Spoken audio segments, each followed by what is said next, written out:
সাবেক সংসদ সদস্য ও বাংলাদেশ ক্রিকেট দলের সাবেক অধিনায়ক সাকিব আল হাসান ও তার স্ত্রী উম্মে আহমেদ শিশিরের ব্যাংক হিসাবের তথ্য চেয়েছে কেন্দ্রীয় ব্যাংকের আর্থিক গোয়েন্দা বিভাগ Bangladesh financial intelligence unit.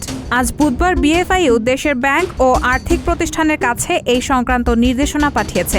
BFIU সূত্রে এই তথ্য জানা গেছে। নির্দেশনায় বলা হয়েছে ৫ কার্যদিবসের মধ্যে ব্যাংক ও ব্যাংক বহির্ভূত আর্থিক প্রতিষ্ঠানগুলোকে তাদের নাম, কোম্পানি ও সংগঠনের নামে থাকা সঞ্চয়ী হিসাব, চলতি হিসাব, ফিক্সড ডিপোজিট ও ডিপোজিট প্লাস স্কিম হিসাবের তথ্য পাঠাতে হবে। উল্লেখ্য, সাকিব আল হাসান দ্বাদশ জাতীয় সংসদ নির্বাচনে আওয়ামী লীগ থেকে নৌকা প্রতীকে নির্বাচন করে মাগুরা ১ আসন থেকে সংসদ সদস্য নির্বাচিত হন। গত ৫ আগস্ট শেখ হাসিনার সরকারের পতনের পর আদাবর থানায় দায়ের করা একটি হত্যা মামলায় আসামি করা হয় তাকে। রায়হানা মুন, সবার কথা।